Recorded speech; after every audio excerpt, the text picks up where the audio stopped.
Hello friends, हमारे YouTube channel VC class season में आपका स्वागत है। मैं शिवाजी यादव आपका स्वागत करता हूं। तो दोस्तों, आज आप देख रहे हैं कि मैं परसेंटेज की पार्ट 5 वीडियो लेकर के आया हूं और हम आज परसेंटेज की पार्ट 5 वीडियो में पढ़ने वाले हैं आय और व्यय पर आधारित प्रश्न।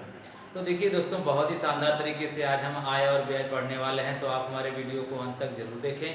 अगर आप हमारे यूट्यूब चैनल पर अगर नए हैं तो आप हमारे चैनल को सब्सक्राइब करें और साथ साथ बेल आइकन को भी प्रेस कर दें और मेरे वीडियो को लाइक करना ना भूलें। और दोस्तों, मैं जो भी क्वेश्चन लेकर के आता हूं, मैं आपको पहले भी बता चुका हूं कि अगर जो भी मैं मैथ पढ़ा रहा हूं या मैं एसडी यादव से पढ़ा रहा हूं, तो अगर आप एसडी यादव की बुक अगर पढ़ते हैं तो आप हमारे वीडियो के साथ साथ आप एसडी यादव की बुक भी साथ में लेकर के बैठे और एसडी यादव का एक एक क्वेश्चन आप बहुत ही शानदार तरीके से सॉल्व कर सकते हैं हमारे वीडियो के माध्यम से। तो दोस्तों, जरूर आप अगर नए होंगे तो हमारे चैनल को सब्सक्राइब करिएगा और अपने दोस्तों में भी हमारे चैनल को शेयर करें और हमारे वीडियो को शेयर करें। तो चलिए हम बिना देर किए चलते हैं दोस्तों, अपने देखते हैं क्वेश्चन में कि आज जो आय और व्यय पर आधारित क्वेश्चन है उसमें कैसे कैसे क्वेश्चन पूछे हुए हैं। तो उससे पहले मैं आपको एक जानकारी देना चाहूँगा कि अगर आप हमारे यूट्यूब चैनल को अगर खोलना चाहते हैं तो आप क्या टाइप करके अपने यूट्यूब में सर्च मारेंगे कि हमारा यूट्यूब चैनल खुल जाएगा। तो दोस्तों, आपको टाइप करना पड़ेगा VC लिख करके स्पेस मारेंगे और फिर लिखेंगे क्लासेज, VC क्लासेज और स्पेस मार करके दोस्तों आप यदि लिख देंगे तो हमारा यूट्यूब चैनल तुरंत खुल जाएगा और आप तैयारी से संबंधित मैथ की वीडियो, रीजनिंग की वीडियो और जीके जीएस की वीडियो बहुत ही शानदार तरीके से और ट्रिक की वीडियो देख सकते हैं। तो चलिए हम बिना देर किए दोस्तों चलते हैं, देखते हैं कि यहाँ आप देख रहे हैं लिखा गया है आय व्यय पर आधारित प्रश्न।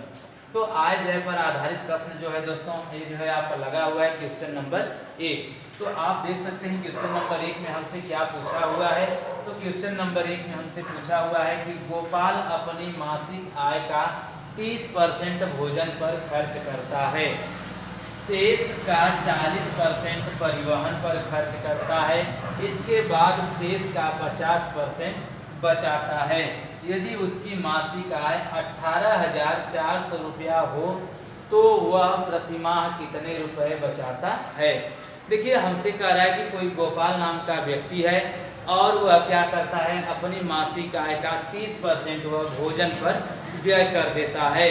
उसके बाद शेष का जो है कि वह 40% परिवहन पर खर्च करता है, इसके बाद शेष का 50% वह बचा लेता है। तो दोस्तों, बहुत लोग ऐसे होते हैं जो कि समझ नहीं पाते हैं कि या किस हिसाब से हम खर्च करें इसको। तो इस हिसाब से अगर लोग जोड़ते हैं तो 30% और 40% आपका बन जाएगा 70% और 70 और 50 आपका बन जाएगा 120%।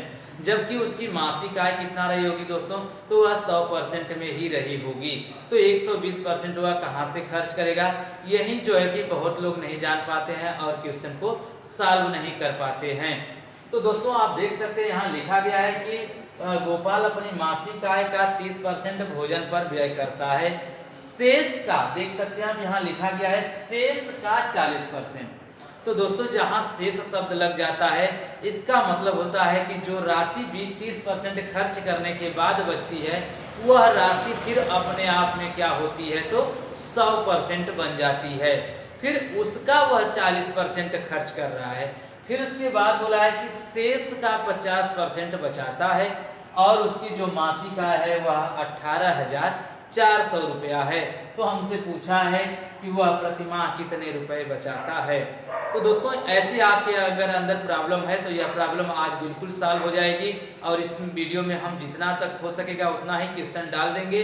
अगर एक पार्ट में अगर नहीं समाप्त होती है दोस्तों तो पार्ट 6 में भी हम आय और व्यय से संबंधित वीडियो डाल देंगे। तो आइए हम बिना देर किए दोस्तों सॉल्व करते हैं। तो सबसे पहले हम क्या करेंगे, हमसे क्वेश्चन में पूछा हुआ है, हमसे क्वेश्चन में पूछा है कि गोपाल की जो है कि मासिक आय बचत पूछ रहा है हमसे। तो चलिए हम निकाल लेते हैं इसका हल करके कि गोपाल की जो मासिक आय है दोस्तों वह कितना बच रही है। तो सबसे पहले हम क्या करेंगे, लिख लेंगे गोपाल की मासिक हमसे बचत पूछा है तो हम लिख लेंगे बचत बराबर, ठीक है। गोपाल की मासिक बचत बराबर, तो बचत निकालना है तो हमसे बताया है कि वह अपनी आय का 30% खर्चा करता है, अपने आय का 30% खर्चा करता है, तो दोस्तों उसकी आय कितना है? उसकी आय है 18,400 रुपया है। तो 18,400 का कितना खर्च करता है दोस्तों? तो वह 30% खर्च करता है। तो देखिए यह 30% खर्च कर देगा तो उसके पास अब राशि कितना बच जाएगी? तो 70% राशि बच जाएगी। लेकिन हमसे आगे क्या बोल दिया है? आगे हमसे बोल दिया है कि शेष का बोला है। क्या बोला है हमसे? तो शेष का बोल दिया है। तो शेष का मतलब दोस्तों आप समझ सकते हैं कि यह जो इसकी आय रही होगी वह कितना परसेंट के बराबर रही होगी? तो यह 100% के बराबर रही होगी, लेकिन वह इसका 30% खर्च कर देता है। कितना खर्च करता है? तो 30%। अब उसके पास कितने बचे होंगे? तो 70% बच गए होंगे। तो दोस्तों 70% बच गया, लेकिन कह रहे शेष का जो राशि उसकी 70% बची, अगर शेष शब्द लग जाता है तो क्या होता है? यह राशि अपने आप में 100% बन जाती है। तो शेष जब 100% बन जाएगी दोस्तों तो उसका क्या है? 40% वह खर्च करता है। तो शेष राशि, अब इसका हम शेष निकालेंगे। तो देखिए यहाँ आपका क्या पूछा है? 30% खर्चा किया है दोस्तों ने, तो यहाँ हम क्या लिखेंगे? यहाँ लिखेंगे हम 70%। ठीक है ना, क्योंकि 30% वह खर्च कर चुका है। तो जो आपका बचा 70%, क्योंकि 30% तो खर्चा कर दिया, बचा 70%। जब शेष शब्द लग जाएगा तो शेष शब्द भी अपने आप में क्या करता है? बची हुई राशि जो 70% है उसको भी 100% बना देता है। तो कह रहा है कि शेष का 40%। तो दोस्तों जब वह 40% खर्च कर देगा तो उसके पास कितने बच जाएंगे? 60% बच जाएंगे। उसके बाद आगे कह रहा है कि शेष का इसके बाद शेष का 50% बचाता है। तो इसका मतलब है कि 50% वह खर्च कर दिया होगा। तो चलिए यहाँ हम कर लेंगे 50 बटे में आपका हो जाएगा 100 हो जाएगा। तो चलिए दोस्तों हम बहुत ही आसान तरीके से इसको सॉल्व करेंगे। तो सॉल्व करेंगे 0 से 0 और 0 से 0 कट जाएगा। उसके बाद 1 0 से 1 0 कट जाएगा और 1 0 से 1 0 ये भी कट जाएगा और 0 से 0 ये कट जाएंगे। अब देखिए हम क्या करेंगे? यहाँ से काटेंगे 5 एकमा 5 और 5 दूनी के 10 हो जाएगा। अब यहाँ से दोस्तों 2 को काट देंगे, 2 एकमा 2 और 2 3 यहाँ कितना हो जाएगा? तो 6 हो जाएगा। अब देखिए हम चलेंगे लेकर के आगे, अब सॉल्व करते हैं। तो बराबर हमारे पास क्या बचा? तो हमारे पास बचा 184 और 7 तरीके कितना कर लेंगे हम? तो 21 कर लेंगे। ठीक है, 7 तरीके 21 कर लेंगे, यहाँ से गुणा कर लेंगे और 184 आपका हो जाएगा। तो दोस्तों जब इसका हम गुणा करेंगे तो गुणा करेंगे 21 चौक का कितना होता है? 21 चौक का आपका 84 होता है और 84 लग गया। उसके बाद हाथ में आपके आ गया 8 आ गया। फिर उसके बाद 21 8 हम करेंगे तो 20 चौक का 80 गुना 160 168 हो जाता है। और 168 में आप बिल्कुल बेसिकली अगर आप नहीं कर पाते हैं तो 21 का आप 8 में गुणा कर सकते हैं। 8 एकमा 8 हो जाएगा और 8 एकमा 8 और 8 दूनी के 16 लग जाता है। तो आप बहुत ही आसान तरीके से कर सकते हैं। आप 21 का तो 21 चौक का करेंगे तो आपका बन जाएगा 84 बनता है और 84 80 गुना 160 168 हो जाता है। तो 21 8 आपका 168 और 8 आप जोड़ेंगे तो आपका बन जाएगा 176 बन जाएगा। 76 को 6 लग जाएगा दोस्तों और आपके हाथ में क्या लग गया? तो 17 लग जाएगा, क्योंकि 176 हुआ है। 21 एकमा 21 हो जाएगा और 21 में आप 17 जोड़ देंगे तो आपका क्या बन जाएगा? तो ये बन जाएगा आपका 38। तो दोस्तों आप देख सकते हैं कि बहुत ही आसान तरीके से हम निकाल ले कि गोपाल की जो मासिक बचत है वह कितना है।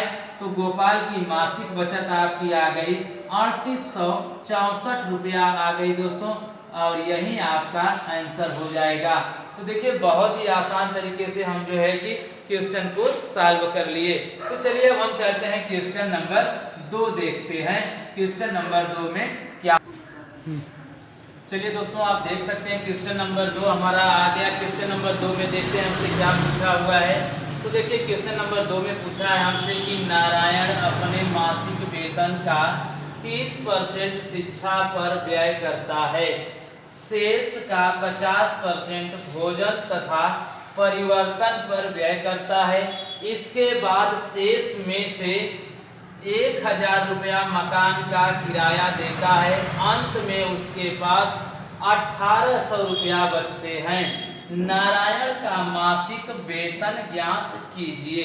देखिए हमसे पूछ रहा है कि कोई नारायण नाम का व्यक्ति है और नारायण जो है क्या करता है, अपने मासिक वेतन का जो उसकी मंथली वेतन है उसका वह 30% शिक्षा पर व्यय कर देता है और शेष का जो उसके पास बचते, मैं आपको समझाया कि जो बचता है वह शेष शब्द अगर लग जाए तो वह भी अपने आप में 100% हो जाता है, क्योंकि उसका वह जो है कि हिस्सा खर्च करने लगता है।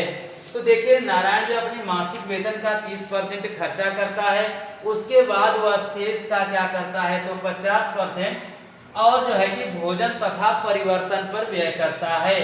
उसके बाद शेष में से वह क्या करता है 1000 रुपया जो है वह मकान के किराए पे दे देता है। उसके बावजूद भी उसके पास कितने रुपए बच जाते हैं तो 1800 रुपए बच जाते हैं। तो हमसे पूछ रहा है कि नारायण का मासिक वेतन ज्ञात कीजिए। तो चलिए दोस्तों बहुत ही शानदार तरीके से हम इसको भी ज्ञात कर लेंगे। तो आइए हम ज्ञात करते हैं। तो चलिए यहाँ हम क्या कर लेंगे कि पहले नारायण के बारे में जानेंगे। तो हम मान लेते हैं कि मासिक वेतन बराबर, ठीक है, मासिक वेतन बराबर, क्योंकि हमें मासिक वेतन निकालना है। तो नारायण अपने मासिक वेतन का कितना परसेंट खर्च करता है 30%। तो दोस्तों अगर 30% अगर वह खर्च कर देगा तो उसके पास क्या बच जाएंगे, तो उसके पास बच जाएंगे 70%। परसेंट का चिन्ह हटेगा, बटे में क्या लग जाएगा तो 100 लग जाएगा। उसके बाद शेष का बोला है हमसे कि शेष का 50%। तो दोस्तों जब शेष का 50% हुआ भोजन और परिवर्तन पर अगर व्यय कर देता है तो उसके पास कितने बच जाएंगे 50% बच जाएंगे।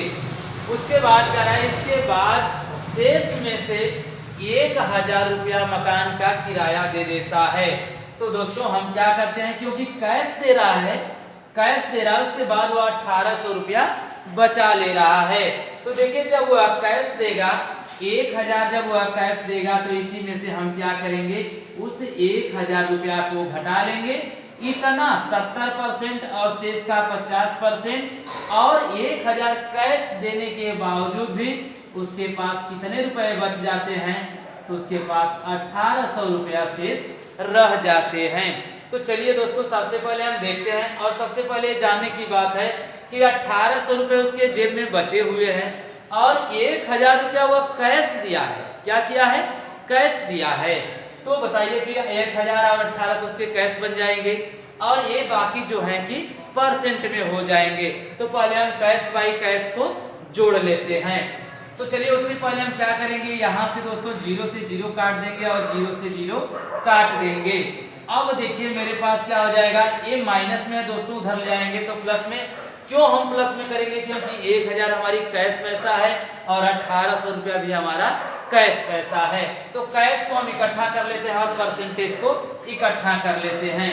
तो क्या मेरा बन जाएगा, यहाँ बन जाएगा 7/10 हो जाएगा और यहाँ आपका ऊपर बचा 5 और बटे में बच गया 10। तो ये 1000 और 1800 जोड़ लेंगे, क्योंकि मुझे पूरी कैश बताना है, खर्च चाहे बचत सब बताना है। जोड़ लेंगे दोस्तों, ये 1800 और 1000 कितना बन जाएगा आपका बराबर 2800 बन जाएगा। कितना बन जाएगा तो 2800 बन जाएगा। अब देखिए दोस्तों हम यहाँ से कुछ नहीं करेंगे, काट लेंगे 5 एकमा 5 और 5 दूनी के क्या हो गया तो 10 हो जाएगा। यहाँ से 7 एकमा 7 और 7 चौका कितना हो जाएगा 28 हो जाएगा। 4 बार में काट देगा क्योंकि यहाँ बराबर का चिन्ह लगा हुआ है। अब आगे क्या हो जाएगा, तो देखिए यहाँ आपका है 10 गुना के 20 और यहाँ देख रहे हैं बराबर में 400 आया हुआ है। जब इसको हम उधर ले जाएंगे तो यह भाग में उधर जाएगा तो गुणा में हो जाएगा। तो यहाँ आपका क्या बचा है 400 और ये जाएगा 10 गुना के 20, तो 20 चला जाएगा 10 गुना के 20 बराबर हमारा कितना आ जाएगा। तो ये बन जाएगा, आप नीचे लिख सकते हैं क्योंकि उधर व्हाइट बोर्ड छोटा पड़ रहा है। तो 4 गुना के कितना बन गया दोस्तों 8 हो गया और 2 जीरो और एक बन गया 3 जीरो, यही क्या हो जाएगा 8000 रुपया दोस्तों। तो हमसे क्या पूछा था मासिक वेतन के बारे में पूछा था। तो नारायण की जो मासिक वेतन है वह कितना आ गई, तो नारायण की मासिक वेतन 8000 रुपया आ गई। बहुत ही शानदार तरीके से दोस्तों हम क्वेश्चन नंबर 2 को भी सॉल्व कर लिए। तो चलिए इसी तरह से बहुत ही नॉर्मल तरीके से और एक एक पार्ट तोड़ करके हम जो है कि आय और व्यय के भी क्वेश्चन को सॉल्व करेंगे। तो आप हमारी वीडियो को अंत तक जरूर देखते रहें और अपने दोस्तों में हमारे वीडियो को शेयर करते रहें, हमारे चैनल को शेयर करते रहें। अभी तक आप हमारे चैनल को सब्सक्राइब नहीं किए तो पहले आप जो है कि मेरे चैनल को सब्सक्राइब कर दीजिए, बेल आइकन को प्रेस करके मेरे वीडियो को लाइक कर दीजिए। चलिए हम आगे फिर देखते हैं क्वेश्चन नंबर 3।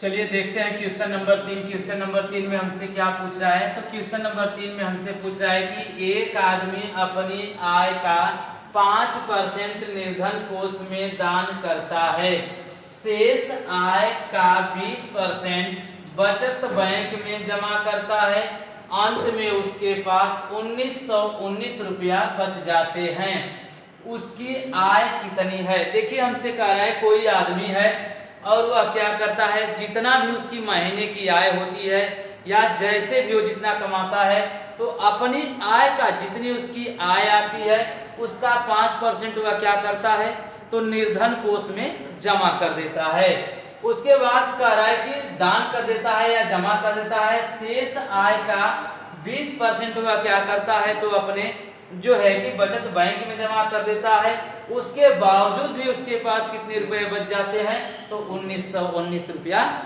बच जाते हैं। तो हमसे पूछ रहा है कि उसकी जो कुल मासिक आय है या उसकी कुल आय जो है वह कितनी है। तो चलिए हम आय को बहुत ही शानदार तरीके से हम निकालेंगे।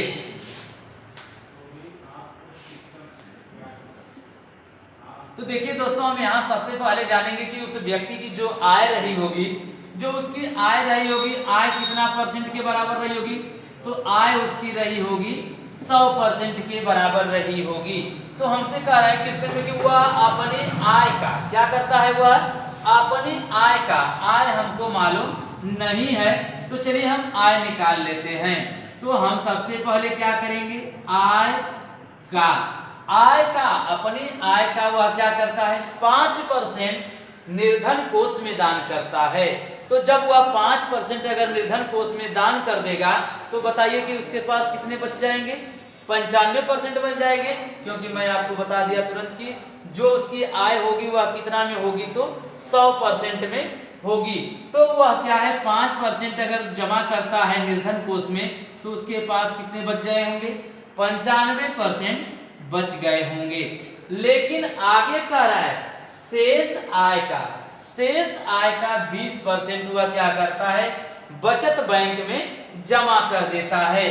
तो शेष आय का मतलब ये जो बचा शेष बचा 95 का जो है कि 20%, तो उसका क्या बच जाएगा 80 बन जाएगा। तो हम यहाँ क्या कर लेंगे दोस्तों 80 बटा में 100 कर लेंगे। उसके बावजूद भी उसके पास कितने रुपए बच जाते हैं, तो उसके पास बच गए 1919 रुपया बच गए। तो दोस्तों देखिए यह जो 1919 है बहुत ही इंपॉर्टेंट सत्र है। इस सत्र को भी आप थोड़ा सा जीके में एक क्वेश्चन जान लीजिए कि 1919 बहुत ही मशहूर सत्र है, क्योंकि इसी समय 1919 में यह आपका जलियांवाला बाग हत्याकांड भी हुआ था, जो कि 13 अप्रैल 1919 में जलियांवाला बाग हत्याकांड आपका अमृतसर में हुआ था और गोली चलाने का जो आदेश देने वाला था वह जनरल डायर था। तो चलिए हम यहाँ मैथ पढ़ रहे हैं, आपको एक जीके जो 1919 रुपए की बात आ गई तो मैं आपको एक जीके का भी क्वेश्चन बता दिया। तो चलिए यहाँ हम काटेंगे दोस्तों, 0 से 0 कट जाएगा। उसके बाद हम 5 से काटेंगे तो यह कई बार में कटेगा, तो यह 19 बार में कट जाएगा। उसके बाद 5 से काटेंगे, 5 गुना के 10 या 20 बार में कट जाएगा। तो देखिए अब यहाँ हम क्या करेंगे, काट सकते हैं इसको। यहाँ इसको काटेंगे, 2 से काटेंगे तो 2 चौका 8 और 2 पंजे आपका हो जाएगा 10, 2 पंजे 10 हो जाएगा। अब देखिए नहीं कटेगा, 4 से काटेंगे, 4 एकमा 4 और 4 5 क्या हो जाएगा 20 हो जाएगा। 19 से काटेंगे, 19 से 19 एक बार में कट जाएगा और एक बार में कटेगा। लेकिन दोस्तों याद रखिएगा कि यह 19 से 19 एक बार में कटेगा, लेकिन यह 191 लिखा गया है और ये 1919 लिखा गया है, इसलिए हमारा यहाँ क्या लग जाएगा, तो 0 लग जाएगा। और उसके बाद 19 दहा में 190 होता है और बच गया 1 हो जाएगा 19, तो 19 एकमा 19 हो जाएगा। अब देखिए अब हमारे पास क्या बच गया, इधर बचा 5 और यहाँ भी बचा 5, इधर से उधर जाएगा दोस्तों, तो क्या बन जाएगा आपका 101 और 5 5 क्या हो जाएगा, तो आपका 25 हो जाएगा। तो देखिए आप अब गुणा करेंगे तो क्या हो जाएगा, 25 एकमा 25, 25 को क्या लगेगा 5 और हाथ में लगा 2, तो ये आपका 25 0 होता है, तो यह 2 का 2 रख लेंगे हम, क्योंकि 25 का गुणा 0 में करेंगे तो 0 का 0 हो जाता है। उसके बाद हम आगे करेंगे तो आगे हमारा क्या हो जाएगा, 25 एकमा 25 हो जाएगा। तो दोस्तों देखिए जो उसकी मासिक आय है वह मासिक आय कितना बन जाएगी, तो मासिक आय हमारी क्या बन गई, 2525 रुपया बन गई। दोस्तों देखिए बहुत ही शानदार तरीके से हम क्वेश्चन नंबर 3 का भी आंसर ला दिए। तो चलिए इसी तरह से हम देखते हैं अगले चौथे क्वेश्चन में हमसे क्या पूछ रहा है। तो आप बिल्कुल इसी तरह से हमारी वीडियो को देखते रहें और मैं इसी तरह से एक एक क्वेश्चन आपको SD यादव का पढ़ाता रहूंगा। तो चलिए हम देखते हैं क्वेश्चन नंबर 4। चलिए देख सकते हैं आप क्वेश्चन नंबर 4। क्वेश्चन नंबर 4 में हमसे पूछ रहा है कि नीलम अपनी कुल आय का 20% मकान के किराए पर तथा शेष का 70% घरेलू मदों पर खर्च करती है। यदि वह 3600 रुपया की बचत करती है तो उसकी कुल आय कितनी है। तो देखिए हमसे कह रहा है कि कोई नीलम नाम की है लड़की है और वह क्या करती है, अपनी कुल आय का जितना भी वह कमाती है उसका वह 20% क्या करती है, तो अपने मकान के किराए पर खर्च कर देती है। उसके बाद तथा शेष का, फिर देखिए इस क्वेश्चन में भी क्या लग गया, शेष शब्द लग चुका है। तो कह रहा है कि शेष का 70% घरेलू मदों पर खर्च करती है। घरेलू मदों का मतलब होता है कि घर में जो भी खर्च गिरता है उसका वह खर्च वहन करती है। और उसके बावजूद भी वह कितने रुपए का बचत कर लेती है, तो 3600 रुपए का बचत कर लेती है। तो चलिए हम निकाल लेते हैं कि जो नीलम की आय है वह कितनी है। तो हम लिख लेंगे आगे, नीलम की आय बराबर, नीलम की आय बराबर क्या हो जाएगी, वह अपनी आय का कितना करती है 20%। तो हम लिख लेंगे आय का 20%, ठीक है 20%। तो दोस्तों आप यहाँ क्या करेंगे, वह 20% खर्च कर देती है तो वह कितना परसेंट बचा लेती है 80%। और क्या बन जाएगा आपका 80 बटे में 100 बन जाएगा। उसके बाद आगे क्या करा, शेष का कितना परसेंट, तो 70% खर्च कर देती है। तो फिर वह कितना बचा लेगी 30%। तो यहाँ क्या हो जाएगा 30 बटे में 100 हो जाएगा। और उसके बावजूद भी वह कितने रुपए की बचत करती है, तो 3600 रुपए की बचत कर लेती है। तो चलिए हम यहाँ से काटेंगे, आप 0 से 0 काट देंगे और 0 से 0 काट देंगे। अब यहाँ देख सकते हैं आप 2 से काटेंगे तो कितना हो जाएगा, 2 चौका 8 और 2 से नीचे काटेंगे तो 2 पंजे 10 हो जाएगा। अब यहाँ आप काटेंगे 3 एकमा 3, या फिर 3 से नहीं काट करके काट दीजिए, 3 से काट दिए तो 3 एकमा 3 हो जाएगा और 3 से कट जाएगा 12 बार में कट जाएगा। 3 एकमा 3, 3 दुना के 6 हो जाएगा। फिर देखिए आपका कट रहा है तो काट सकते हैं, 4 से काटेंगे दोस्तों हाँ कट जाएगा, 4 एकम्मा 4 और 4 तिया क्या हो जाएगा आपका 12 हो जाएगा। तो यहाँ आपका कितना बन गया 300 बन जाएगा। यहाँ आपका क्या हो जाएगा तो वो बन गया आपका 300 और नीचे से जब इस संख्या को 5 का गुणा 10 में करेंगे तो 10 पंजे कितना हो जाएगा 50 हो जाएगा। नीचे से 10 पांचे 50 से उधर लेकर जाएंगे तो क्या हो जाएगा इधर भाग में तो उधर गुणा में हो जाएगा। तो आपका कितना बन जाएगा 3 पांचे दोस्तों कितना बना तो यह बन गया 15। 1 2 और 3 0 ये भी हम रख लेंगे। तो हमारी जो उसकी हमें क्या ज्ञात करना था तो नीलम की आय ज्ञात करना था। तो हम लिख लेंगे कि नीलम की आय बराबर क्या हो जाएगी दोस्तों तो यह हो जाएगी 15,000 रुपया और यही क्या हो जाएगा हमारा आंसर हो जाएगा। तो देखिए क्वेश्चन नंबर 4 का भी हम बहुत ही शानदार तरीके से आंसर ला दिए। तो चलिए हम फिर आगे देखते हैं क्वेश्चन नंबर 5। चलिए देख सकते हैं क्वेश्चन नंबर 5 में हमसे पूछा हुआ है, थोड़ा सा क्वेश्चन को चेंज करके दोस्तों पूछा है। तो चलिए इसको भी हम बहुत ही आसान तरीके से सॉल्व कर लेंगे। तो इसमें कह रहा है क्वेश्चन नंबर 5 में पूछा है कि किसी आदमी को वर्ष 2007 में 88,000 रुपया वार्षिक वेतन के रूप में प्राप्त हुए, ठीक है, जो उसके वर्ष 2006 के वार्षिक वेतन से 10% अधिक थे। वर्ष 2006 में उसका वार्षिक वेतन था। हमसे कह रहा है कि कोई आदमी है जिसको वर्ष 2007 में क्या हुआ तो 88,000 रुपया वार्षिक वेतन के रूप में प्राप्त हुए, लेकिन आगे बता रहा है कि 2006 के वेतन से वह वेतन क्या था तो वह वेतन जो है कि 10% अधिक था। तो हमसे पूछ रहा है कि वर्ष 2006 में उसका वेतन कितना रहा होगा। तो आप दोस्तों सबसे पहले बेसिकली मैं आपको कुछ बता दूंगा कि ताकि मैं समझाऊं तो आप इसको बहुत ही आसान तरीके से समझ जाएं। तो बताइए दोस्तों सबसे पहले एक बेसिक आप समझिए कि 2006 में उस व्यक्ति को जो भी वेतन मिला होगा वह कितना % के बराबर मिला होगा तो वह 100% के बराबर मिला होगा। लेकिन जब 2007 में उसको वेतन 88,000 रुपया मिलता है तो वह क्या होता है इससे 10% अधिक था। किससे 10% अधिक था तो 2006 के वेतन से 10% अधिक था। तो चलिए हम 10% अधिक था तो हम बहुत ही आसान तरीके से इसको निकालेंगे कि 10% अधिक था तो कैसे अधिक था। तो चलिए हम निकाल लेते हैं वर्ष 2006, ठीक है, वर्ष 2006 में वेतन का, ठीक है, वर्ष 2006 में वेतन का जब 10% बढ़ करके 88,000 आया है तो दोस्तों आप बेसिकली समझ चुके हैं कि 2006 में जो भी मिला होगा वह 100% के बराबर मिला होगा। तो 10% के बराबर मिला तो वेतन का वह अब कितना मिला होगा का मतलब आप समझ सकते हैं गुणा, तो वह मिला होगा 110% मिला होगा।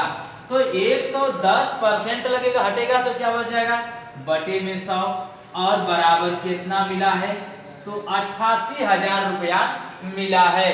तो चलिए हम निकाल लेंगे बहुत ही आसान तरीके से कि वेतन का 110% अगर 88,000 के बराबर है तो वर्ष 2006 में उसको कितना वेतन मिला होगा। तो चलिए हम बहुत आसान तरीके से इसको निकाल लेते हैं दोस्तों। तो यहाँ हम क्या करेंगे हम काट लेंगे 0 से 0 काट देंगे या फिर आप ऊपर भी काट सकते हैं, कोई दिक्कत नहीं है। 11 एकम्मा 11 और 11 8 आपका कितना बन जाएगा तो 88 हो जाएगा। तो देखिए 11 110 से 88 आपका 11 से 88 8 बार में कट गया। अब दोस्तों देख सकते हैं आप वर्ष 2006 में वेतन का इतना था ना, तो अब क्या हो जाएगा वर्ष 2006 में वेतन बराबर यहां देख सकते हैं आपका कितना बचा है तो ये बचा है 8,000 बटे में क्या बचा है दोस्तों तो ये आपका 10 बचा हुआ है।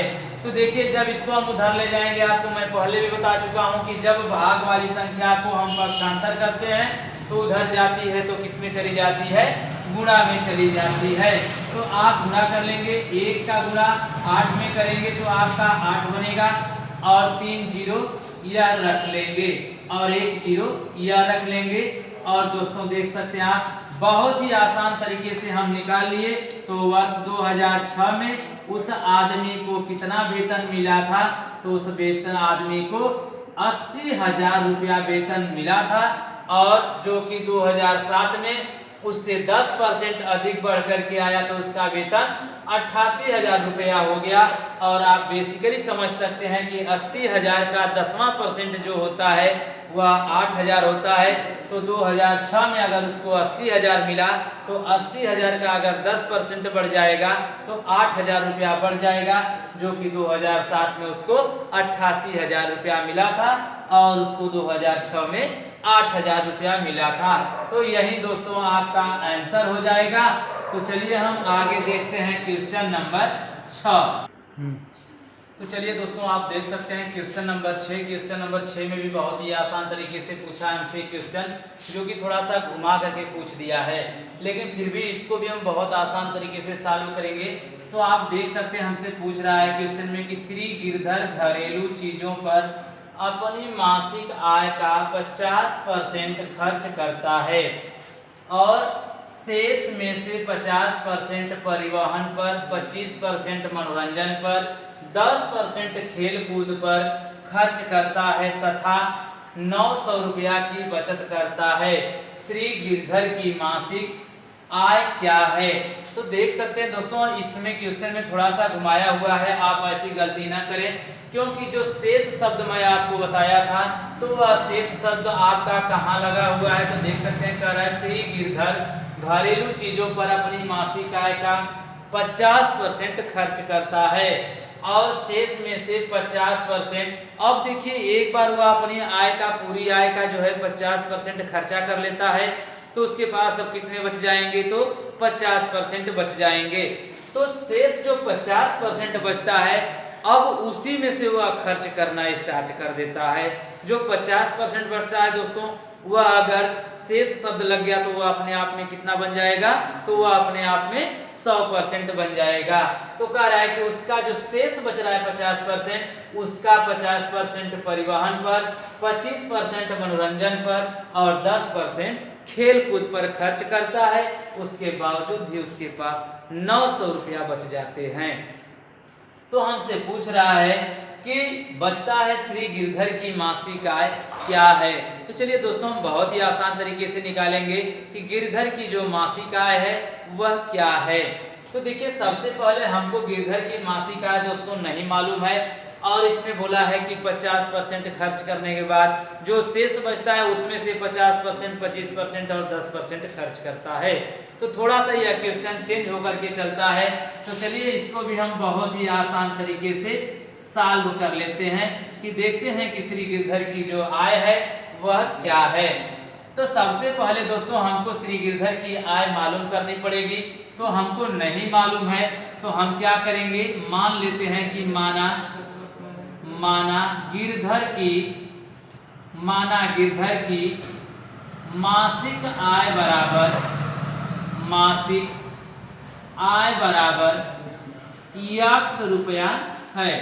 ठीक है दोस्तों, कितना है तो X रुपया है, जिसमें से अगर हम मान लेते हैं कि श्री गिरधर की जो आय है वह X रुपया है तो X का वह कितना खर्च कर देते हैं दोस्तों, 50% खर्च कर देते हैं। तो हम क्या करेंगे, यहाँ निकाल लेंगे। तो हम निकालते हैं तो श्री गिरधर जो है X का कितना खर्च करते हैं, 50% खर्च कर देते हैं। तो उनके पास कितना बच गया होगा, 50% बच गया होगा। 50 से कमा 50 और 50 दूनी के कितना बच गया, 100 हो जाएगा। तो X का गुणा 1 में करेंगे दोस्तों तो क्या हो जाएगा, X और बटे में क्या लग जाएगा, तो 2 लग जाएगा। तो देखिए यहाँ तक हम बहुत ही आसान तरीके से निकाल लिए कि श्री गिरधर की आय अगर, मासिक आय अगर X रुपया है और उसका वह 50% खर्च कर देते हैं तो उनके पास कितने शेष, जो कि खर्च कितना गिर जाता है उनका, तो उनका खर्च यक्स बटा में 2 निकल जाता है। तो देखते हैं कि उनकी बचत क्या है। तो श्री गिरधर की जो बचत निकालने के लिए हम क्या करेंगे दोस्तों, तो श्री गिरधर यक्स रुपया कमाते थे, जिसमें से उन्होंने कितना खर्च कर दिया है, तो यक्स बटा में 2 खर्च कर चुके हैं वो। तो चलिए यक्स बटा में 2 अगर खर्च कर दिए तो हम देखते हैं कि उनकी बचत कितना हुई। तो यह 2 का गुणा यक्स में करेंगे दोस्तों, आपका बन जाएगा 2x, और 2x में से x निकाल देंगे तो आपके क्या पास बच जाएगा, तो यक्स बटा में 2 बच जाएगा। तो देखिए दोस्तों यक्स बटा में 2 तो उनके पास बच गया, लेकिन यहाँ जो हमारा कह रहा है कि 50% खर्च करता है और शेष में से, अब शेष का मतलब शेष बन गया होगा 50%, वो भी अपने आप में 100% हो गया। और उनकी बचत दोस्तों क्या हुई है, तो यक्स बटा में 2 हुई है। तो चलिए हम शेष का 50% निकालेंगे दोस्तों, तो यह क्या हो जाएगा 50%। अब देखिए 50% के बाद आपको शेष शब्द नहीं लगाया है, तो जो 100 बचा है उसी में से यह खर्च करते जा रहे हैं।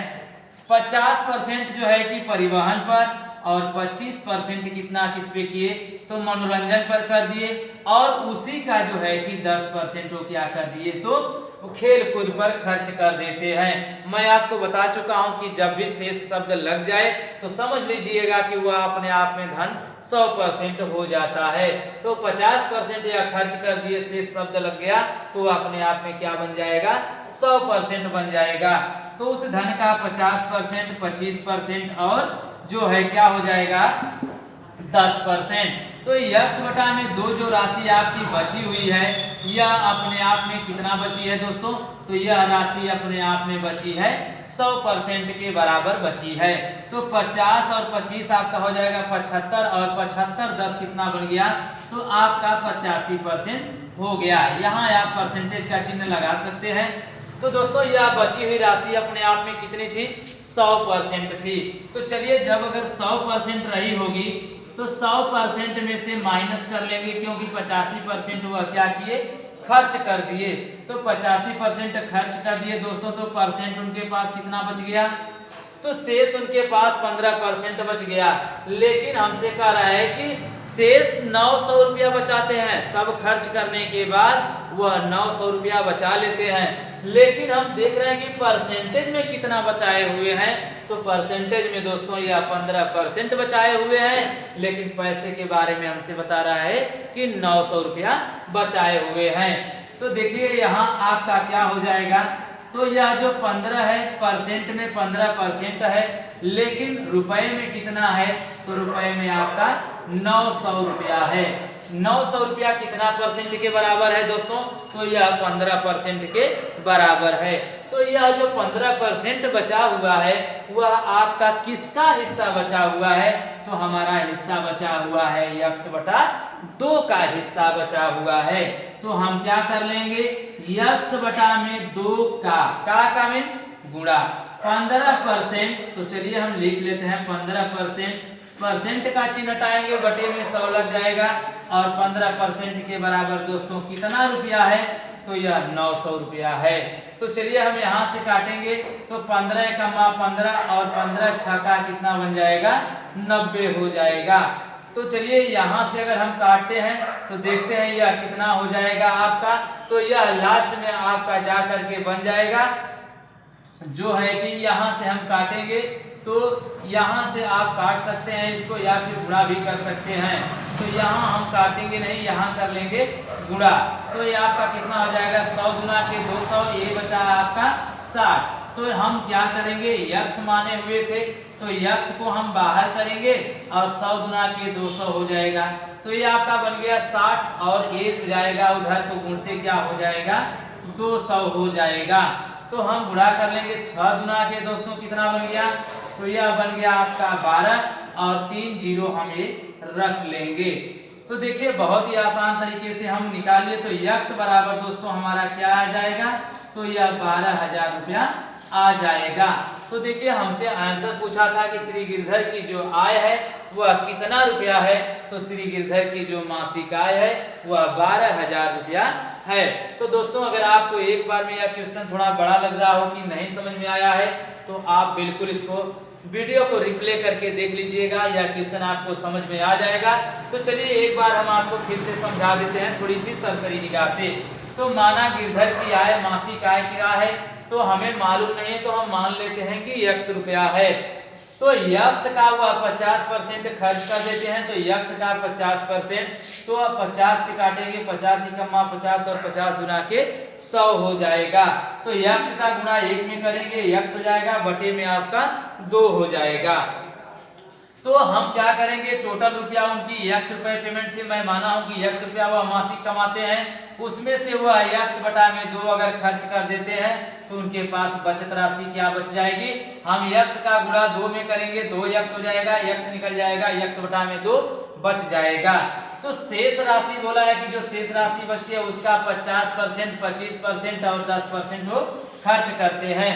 तो मैं आपको बताया था, पहले भी बता दिया हूं कि जो राशि बचती है अगर शेष शब्द लग जाए तो वो अपने आप में 100% हो जाती है। तो दोस्तों जो यह आपका x बटा में जो 2 लिखा गया है यह कितना परसेंट के बराबर बन जाएगा, तो यह आपका बन जाएगा 100% के बराबर बन जाएगा। तो इसी का यह 50%, 25% और 10% खर्च करते हैं, टोटल कितना परसेंट खर्च कर दिए, 85%। तो 100% जब यह माने थे हम हो गया है, तो इसमें से 85% अगर खर्चा कर दिए तो इनके पास शेष क्या बच गए, 15% बच गए। लेकिन क्वेश्चन में हम तो परसेंटेज साल में निकाल लिए कि 15% बच रहा है, लेकिन क्वेश्चन में हमसे बताया है कि यह रुपए में 900 रुपया बचाते हैं। तो देखिए दोस्तों यह जो 15% बराबर यही पैसा हो जाएगा, तो 15% बराबर कितना हो गया, 900। तो 900 बचा, तो हमसे पूरी पेमेंट पूछने की बात किया है, तो हम बता रहे हैं भैया x बटा 2 का, x बटा 2 का ही ना ये 15% बचाए हैं, तो x बटा 2 का 15% बराबर कितना, तो 900 रुपया।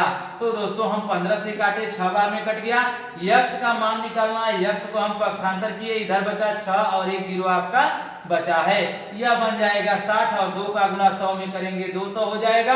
तो हम गुणा कर लेंगे 6 गुना के 12, 1 0 और 2 0 3 0 लग जाएंगे, तो x बराबर आपका दोस्तों क्या आ गया, तो 12,000 रुपया आ गया।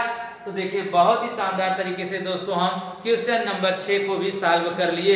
तो दोस्तों आज की इस वीडियो में बस हम इतना ही आपको 6 क्वेश्चन ही देते हैं, क्योंकि आज क्वेश्चन बहुत ही काफी बड़े बड़े हैं और मैं उम्मीद रखता हूं कि ये कितना हो बड़े हैं लेकिन आप बहुत ही आसान तरीके से समझ गए होंगे क्वेश्चन को। आप जो है कि अगर ऐसे क्वेश्चन को आगे सॉल्व करते रहें, अगर कोई दिक्कत है तो आप हमें कमेंट में जरूर बताएं।